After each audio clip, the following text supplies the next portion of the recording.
Obviously, the emotions at first were hurt, anger, and I still feel that to this day.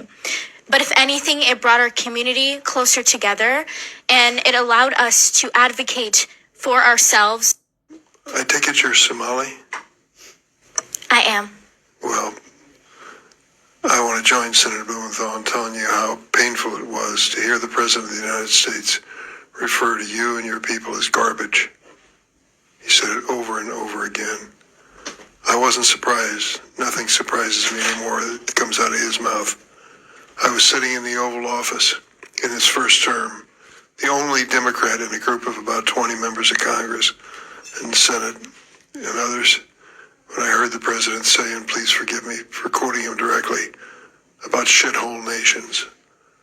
I couldn't believe it for a moment to think that a president of the United States would use that kind of language in the highest office of our land.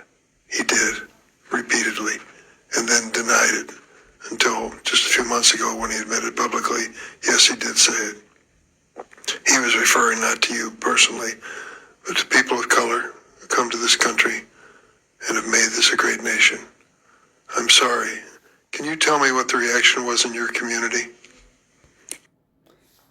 Let's just listen this young Somali girl, Somali woman, how she responds to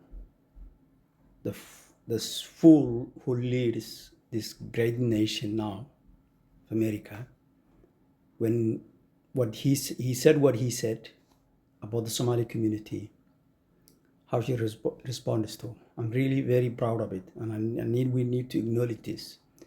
And I think we should learn, a lot of people need to learn everywhere, and even Somalis or not Somalis. When someone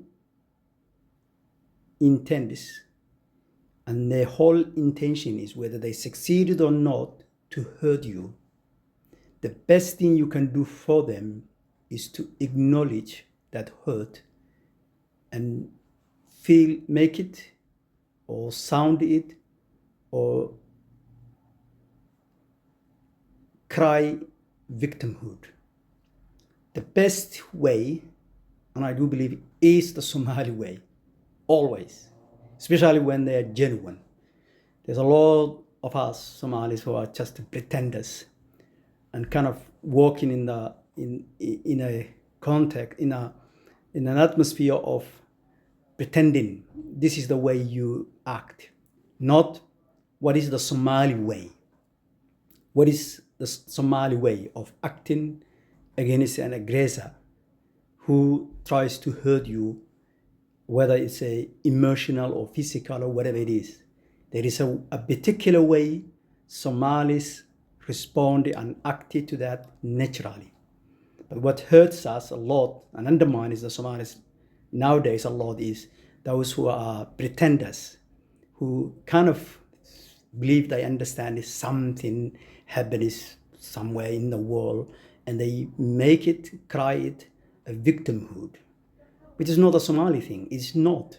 So now this girl addressed that clearly, and she emphasized it, how the Somalis come together and actually saw what this buffoon said or did as a kind of a joke and did not take it seriously. And that's true. We all remember what they all said. They jokingly said, this land belongs to us. God has given us.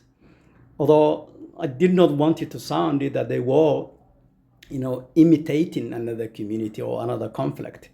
I don't think that was necessarily what they were saying, but they were kind of trying, they were mocking and showing it what it was.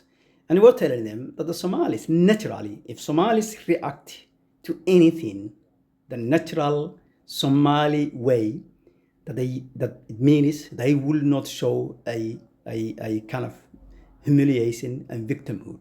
So let's just listen and watch. I mean, something that I love about the Somali community in Minnesota is that we fought back with these remarks by making it seem like a joke, which was incredible to see. We came together, first of all, as a community, and we didn't take him seriously. Obviously, the emotions at first were hurt, anger, and I still feel that to this day.